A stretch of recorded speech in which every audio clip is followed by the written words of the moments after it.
Selamat malam teman-teman. Malam. Hari ini kita akan membahas rencana pelatihan untuk mengatasi penurunan aktivitas kerja karyawan di divisi operasional. Apa pendapat kalian tentang masalah ini? Saya rasa penurunan motivasi ini terjadi karena kurangnya apresiasi atas kerja keras mereka. Banyak karyawan merasa bahwa kontribusi mereka tidak dihargai oleh atasan atau perusahaan. Hal ini terlihat dari minimnya penghargaan baik dari apresiasi atau ucapan terima kasih maupun intensif lainnya, sehingga mereka merasa kurang dihargai.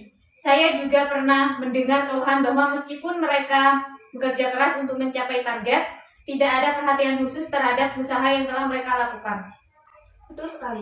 Selain itu, saya melihat bahwa target kerja yang diberikan seringkali terlalu tinggi dan sulit digapai.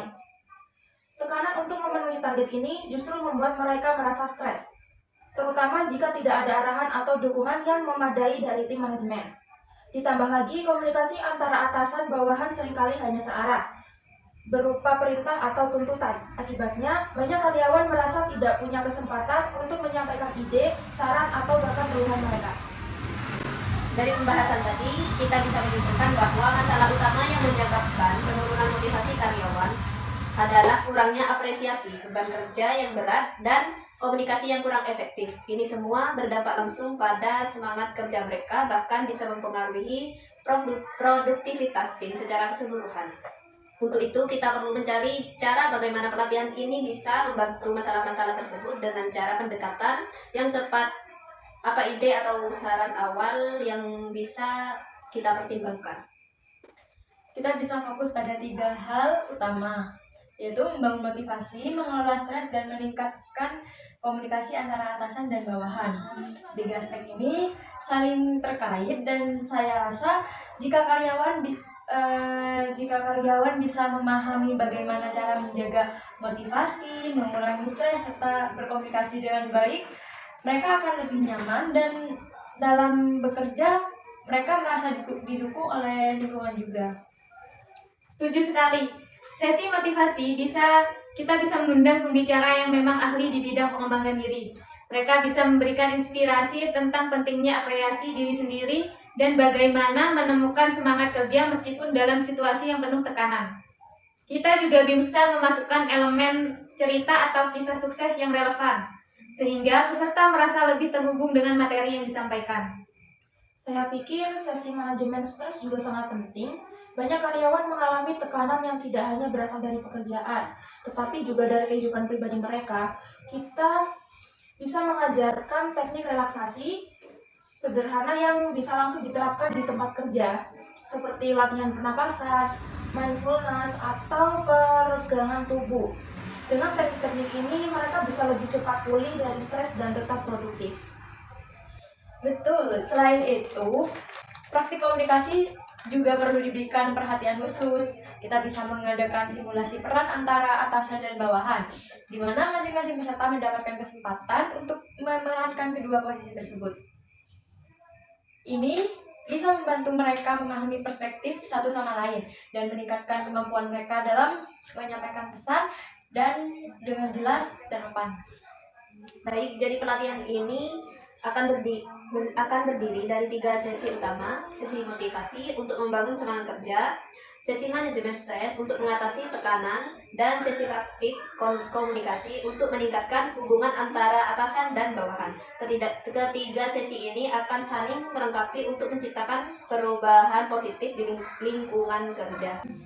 Apa saja yang perlu kita siapkan agar pelatihan ini dapat berjalan dengan lancar? Pastikan kita mempertimbangkan semua aspek, mulai dari materi, logistik, maupun waktu pelaksanaan.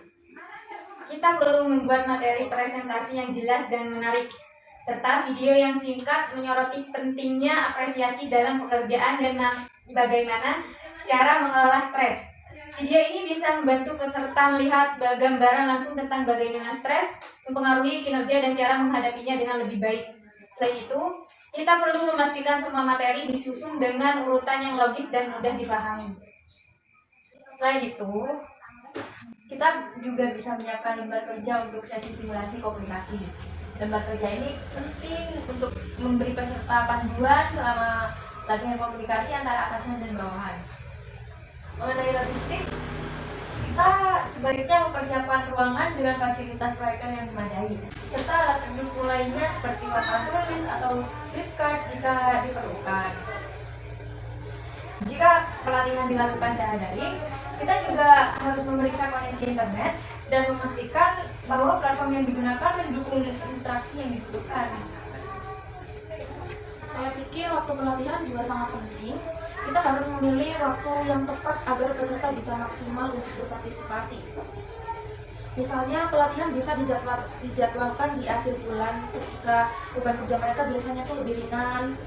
Hal ini akan memberi mereka kesempatan untuk fokus sepenuhnya pada pelatihan tanpa merasa terbebani oleh tugas lain. Setuju. Kita jadwalkan pelatihan ini di akhir bulan dengan durasi 1 hari penuh. Selain itu, saya ingin menambahkan sesi ice breaking di awal pelatihan. Apakah kalian setuju dengan itu? Saya rasa itu ide yang bagus. Ice breaking dapat membantu mencairkan suasana dan membuat peserta lebih rileks sebelum memulai materi pelatihan. Kita bisa lakukan aktivitas sederhana yang melibatkan semua orang agar mereka merasa lebih nyaman dan terbuka satu sama lain. Bagaimana kita mengukur keberhasilan pelatihan ini? Evaluasi sangat penting untuk mengetahui apakah pelatihan ini memberikan dampak positif atau tidak.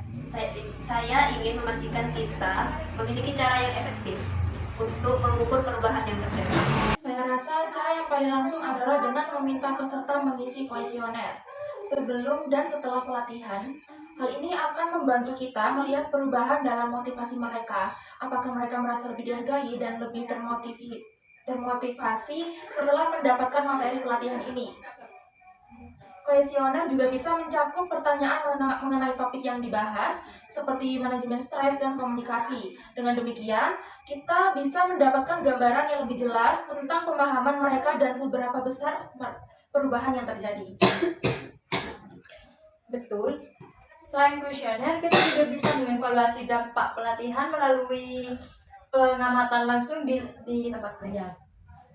Misalnya, apakah ada peningkatan produktivitas atau perubahan positif dalam suasana kerja? Kita bisa berbicara dengan atasan atau rekan kerja mereka untuk melihat apakah karyawan yang mengikuti pelatihan lebih terbuka dalam berkomunikasi, lebih mampu mengelola stres atau lebih termotivasi untuk bekerja. Evaluasi ini memberi gambaran nyata tentang bagaimana pelatihan mempengaruhi kinerja pekerja. Setuju. Jadi kita akan menggunakan survei untuk mengukur perubahan motivasi dan pemahaman peserta, serta melakukan pengamatan langsung di tempat kerja untuk melihat dampaknya dan dalam konteks yang lebih luas. Dalam kombinasi kedua metode ini, kita bisa mendapatkan evaluasi yang lebih komprehensif. Baik, terima kasih atas ide-idenya. Kita sudah memiliki rencana pelatihan yang cukup matang. Tugas berikutnya adalah membagi tanggung jawab untuk persiapan. Sampai jumpa di rapat berikutnya. Wassalamualaikum warahmatullahi wabarakatuh. Waalaikumsalam warahmatullahi wabarakatuh.